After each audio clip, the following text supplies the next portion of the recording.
శ్రీమాత్రే నమః. శ్రీ గురుభ్యో నమః.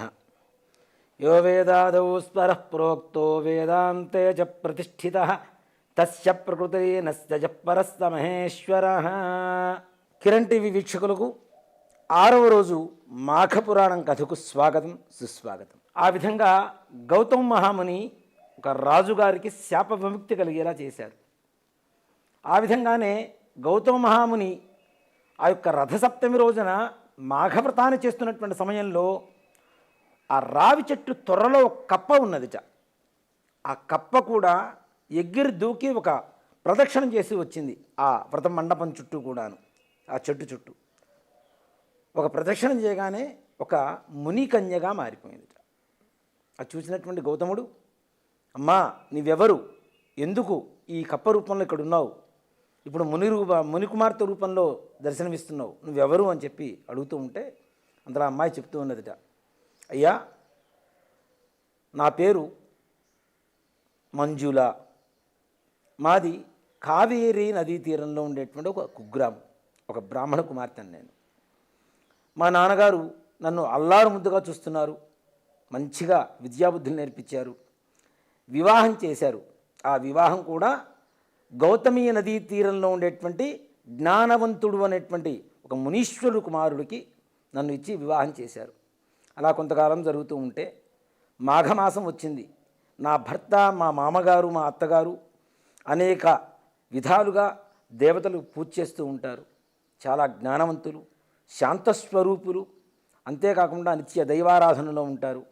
అలాంటి మంచివారు మాఘమాసం వచ్చిన తర్వాత వచ్చిన వెంటనే నా భర్త కూడా పొద్దున్నే నిద్రలేచి, నువ్వు కూడా నాతో రా, మాఘమాసం వచ్చింది, మాఘమాసంలో పొద్దున్నే స్నానం చేసిన, సూర్య నమస్కారాలు చేసిన, అన్నదానం చేసిన, వస్త్రదానం చేసిన చాలా విశేషమైనటువంటి పుణ్యం లభిస్తుంది, రా అని చెప్పి మాఘపురాణం గురించి చెప్పారు నాతో.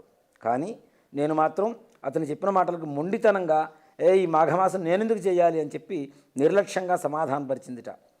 కానీ అత్తగారు, మామగారు, తమ భర్త కూడా ప్రశాంతంగానే ఉన్నారు. వారు దేనికంటే శాంతస్వరూపులు కాబట్టి. కానీ అంతటా నా భర్త మాత్రం కొన్ని రోజులు చెప్పి చివరికి కోపం వచ్చేసి నన్ను శపించారు. నువ్వు ధర్మేచ అర్థేచ కామేచ అని చెప్పి నన్ను వివాహం చేసుకున్నావు, ప్రతి ఒక్క విషయంలో నాకు తోడుంటానని చెప్పి ప్రమాణం చేశావు. కానీ ఇవాళ రోజున నేను చెప్తున్నటువంటి ఈ పూజలు కార్యక్రమాలు ఏవైతే చేయటం లేదో దానివల్ల నీ మీద నాకు చాలా కోపంగా ఉన్నది. ఇంత దైవభక్తి లేని దానిలా నువ్వు ఉంటావని చెప్పి నేను ఊహించలేదు. కాబట్టి నేను నిన్ను శపిస్తున్నాను అని చెప్పి నువ్వు కప్పగా మారిపో, ఒక రావి చెట్టు త్వరలో ఉండిపో అని చెప్పి శపించారు. అంతటా ఆమె గజగజ వణుకుతూ ఆ యొక్క భర్తను అడుగుతుంది, మరి నాకు శాప విముక్తి ఎప్పుడు కలుగుతుంది అంటే, ఒక మహాముని నువ్వు ఏ చెట్టు త్వరలో అయితే ఉంటావో ఆ చెట్టు క్రింద కూర్చొని మాఘమాస వ్రతాన్ని చేస్తూ ఉంటారు, ఆ మాఘమాస వ్రత మహత్యం చేత మరలా నీకు పూర్వజన్మ కలుగుతుంది అని చెప్పి ఆ యొక్క ఉపసంహారం చెప్పారుట తమ భర్త.